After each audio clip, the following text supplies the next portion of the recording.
This is Football Night in America, served by Applebee's. Time to wrap up what we've seen for Week 7. Maria Taylor alongside Tony Dungy, Jason Garrett, and Mike Florio. And we saw some lows from some quarterbacks who we're going to see in the Hall of Fame one day soon. Let's start with Tampa Bay going on the road, taking on Carolina. They have a third-string quarterback. They have an interim head coach. And they got the victory over the Bucs. I mean, Coach, what was the biggest issue you think Tampa faced on the road? Well, I saw two things. Number one, an offense that's out of sync, and then a defense that gave up big plays that they're not supposed to. Offensively, they don't have Rob Gronkowski. They don't have Antonio Brown. So other elements of the pass offense have to come into play and step up. But they're going to have to run the ball. They can't rely on Tom Brady to win games now. And Brady plays his best when they do run the ball. Yes. That's where it has to start. But it's a different team than we've seen from the last couple of years. They're different on the offensive line. The guys are different outside. But they got the best one that ever walked playing quarterback for them. They just need to kind of settle in, figure out what they can do best, and get themselves back on track. I hate their spirit. I hate their energy on offense right now. And, Mike, this is the first time we haven't seen the Bucs score a touchdown in a game, but it seems like the offense is anemic at this point. Yeah, the running game's a problem. Leonard Fournette had over 100 yards opening night against the Cowboys. Since then, he's been all over the place, but never more than 65 or so. Had fewer than 20 rushing yards today. And when Mike Evans drops that pass, and it's an easy touchdown that the Buccaneers could have had, and that lets the air out of the balloon, championship-caliber teams find a way to put the air back in the balloon. For Evans to admit that took the light out for the team, as he said, and it never came back, well, somebody's got to pull the ripcord on the lawnmower. Somebody's got to get the team going again. I really wonder, guys, how much authority Tom Brady has in that locker room with the 11-day absence during training camp, whatever the reason. He was gone for 11 days and everybody else was there. And then he goes to Robert Kraft's wedding on a Friday night and doesn't fly back to be with the team on Saturday for meetings and walk through practice. Guys in the locker room are eventually going to start viewing him differently, and they're not going to listen to him when he tries to get the team going. And I don't even get the sense he's trying to get them going like he was a few weeks ago. So I don't know how they turn it around in 4 days with the Ravens coming to town. A stat that you don't normally hear, though, Brady has a losing record through the first 7 games of the season for the first time since 2002. And we have seen him. We've seen him be upset. That's 20 years, right? Right. So to even be in this position, we haven't seen it in a long time, Coach. And they are going to have to run the football and be physical. And defensively, I don't know what's missing. This is a team you couldn't run the ball on for years, and now we're seeing people make big plays in the running game. Absolutely. And back to the Brady point, I can't believe he doesn't have credibility with his teammates. I mean, this is the best guy that ever walked. His commitment to football for years has been, I mean, he's been the guy that everybody holds up on the pedestal. So I can't believe that's the issue. I think trust is the issue. We talked about it with Green Bay. I just don't know that he fully trusts everybody around him. And sometimes you got to throw the guy the ball. Sometimes you got to count on the guys in front of you to make the block. And once they get that back, even in small increments, I think they can get themselves started. They have been dominant on defense. That certainly contributed. They got to get the running game going as well. All right, you brought up the Packers. Let's go ahead and go there because both Aaron Rodgers and Tom Brady are 3-4 to start out this season. And let's start with you, Mike. And who do you think is to blame for the way that they've started and the 3-game skid that they're on? Well, I'm going to blame whoever in the front office decided not to extend a competitive offer to Davante Adams when they could have signed him last year before he got close enough to free agency to realize I can get to the Raiders. I can reunite with my college teammate Derek Carr. I'm going to try to get out of Green Bay. You put money in front of him at some point late in the 2021 season that he can't say no to, he's still on the team. Because what is that passing game without him? No one has stepped up. It feels like Aaron Rodgers doesn't trust any of those guys the way he needs to. Now, part of it's on him for not being around during the offseason program when he could have begun to build that trust. But they just feel like they can't get the offense going. And the defense, not nearly as good as we thought it was going to be. Puts more pressure on the defense, so if the offense isn't getting it done. But I think they missed Davante Adams as much as we thought they would, and maybe a little bit more. Yeah, and, you know, the defense has to be better. We thought they'd be outstanding. They've just been okay. But I'll say this. Patrick Mahomes lost his best receiver, and they're still playing pretty good football.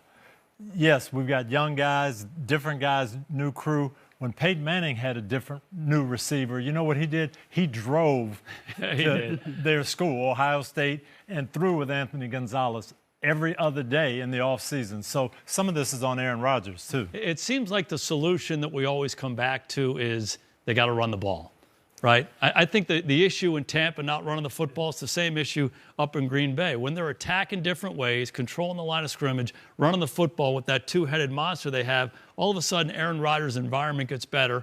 The receiver's environment gets better because they're playing run defense. You have isolation outside. So to me, it's multi-pronged in their approach. They got to get the running game going, got to develop some trust between the quarterback and the receiving core, and get some confidence and energy back on this football team. And similar to Tampa, they've had some injuries in the offensive line, so they haven't been in sync. But you're right, A.J. Dillon, Aaron Jones, these are good backs, and they've got to take advantage of them. I thought it was interesting in your great interview with Tua. Tua talked about the difference between excellence and perfection. Yeah. And sometimes when you're an elite player, you talk about perfection all the time. It ain't a perfect game, right? And so if you're always striving for perfection, a lot of frustration comes in. You're really striving for excellence.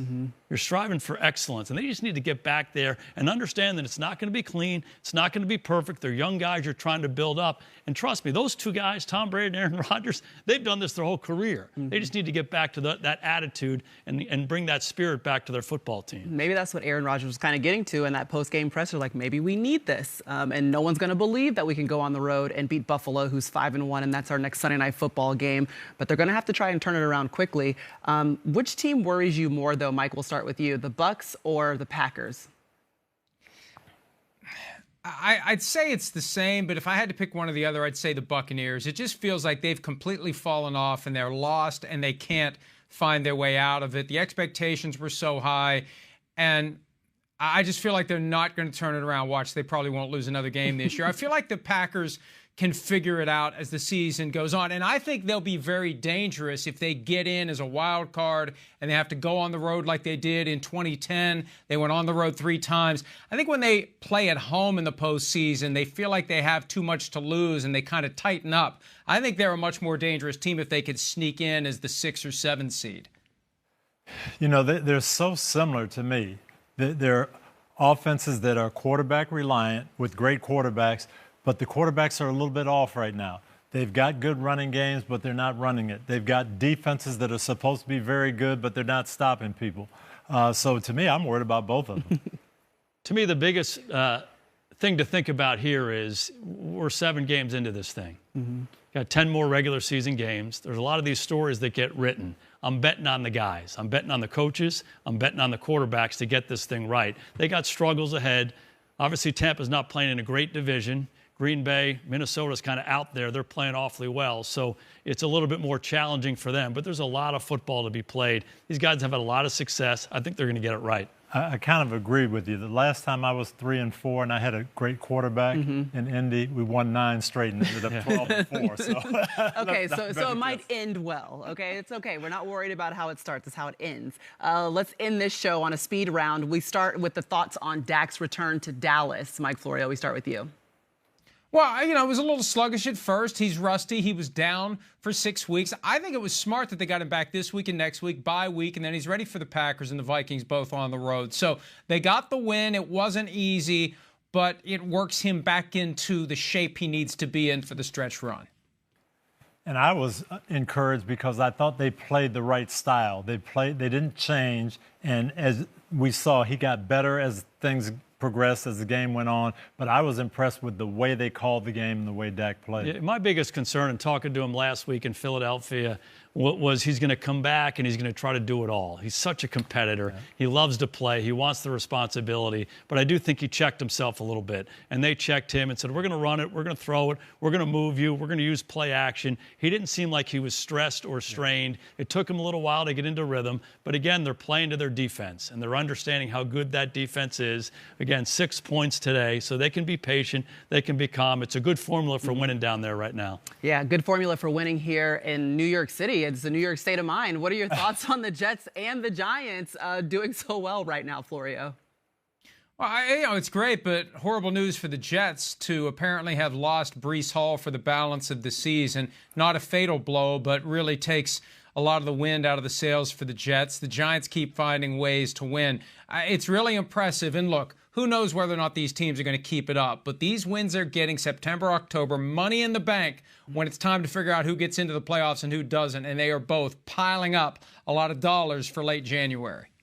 And there is a skill to winning close games and playing well in the fourth quarter and making the plays that count. And I think both of these coaches and coaching staffs have gotten that done. They're playing with confidence, and that's a big part of it. There's no question about it. When they get in these situations, they believe they're going to get it done. For me, on the Giants, Daniel Jones, Saquon Barkley, Andrew Thomas, Dexter Lawrence, 4 high picks for them in recent years. They're playing their best football. They're the leaders. They're seeing it. DJ was fantastic today with his feet. And for the Jets, what a great story for those guys. Everyone thought the win earlier against Cleveland was kind of a fluke. That's kind of the team they are. And they went to Denver.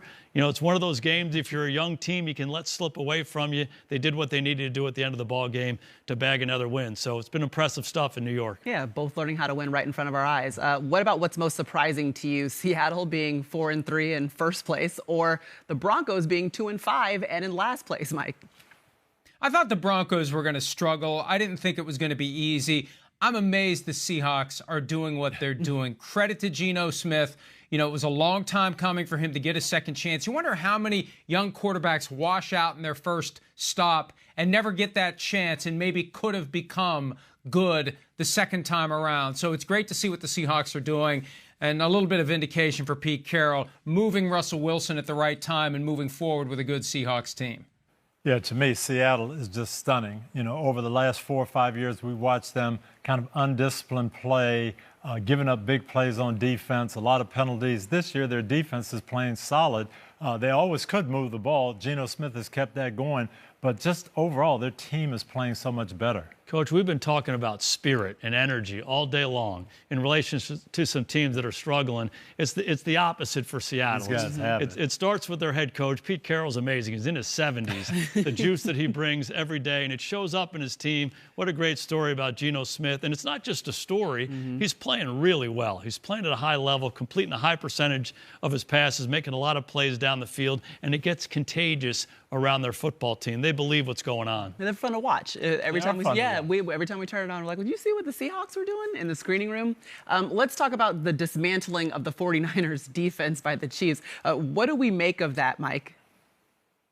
Wow, it's going to take a lot more than Christian McCaffrey to make the 49ers a Super Bowl champion, that's for sure. And the Chiefs are one of the great teams in the NFL. Just because they lost last week to the Bills are the other great team along with the Eagles. I mean, so I kind of expected the Chiefs to be the Chiefs again. The 49ers have a long way to go to get to where they need to be. They've had so many injuries. That seems to be the story with them more often than not. But the Chiefs, even without Tyreek Hill, I wasn't worried about the Chiefs without Tyreek Hill because of Andy Reid, because of Travis Kelce and Patrick Mahomes and the ability to spread the ball around, and they just slowly suffocate you like we saw today.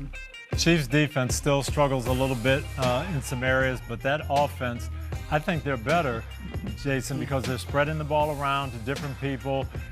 Patrick Mahomes has gotten used to this idea of people playing back, not giving you the big plays, and they've just been precision. Coach, we've seen a lot of bad defense all year long. San Francisco has not been a bad defense, right? One of the best defenses in the league, the top of the NFL in so many different statistics, most importantly points, averaging 16. How about the other guys? They scored 44 today. Yeah, they look like a bad defense today, and you're right, they're not. We're allowing, 14 points. Yeah, they attack you a ton of different ways in Kansas City, and the coach is amazing, the quarterback's amazing. They have such speed, creativity. They are fun to watch play offensive football. Who was fun to watch this week, week 7, were the Bengals, the big play Bengals. Are we crowning them that they're back, or were they just going against the Falcons with no A.J. Terrell and we're just acting like, hey, it happens every now and then, Mike?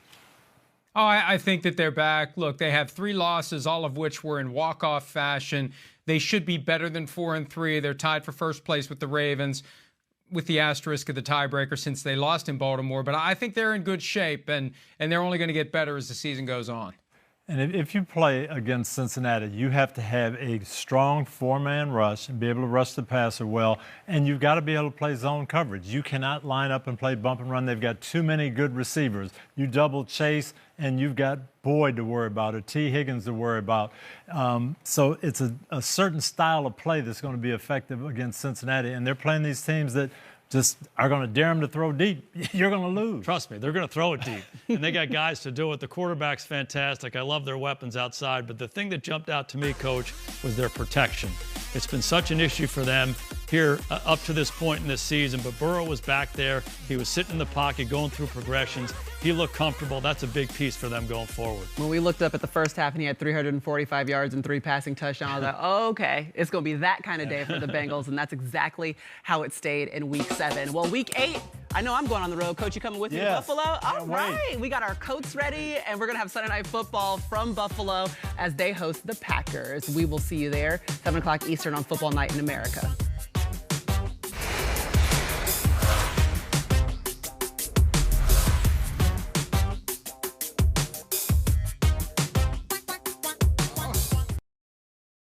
Hi, I'm Mike Tirico, and thanks for watching.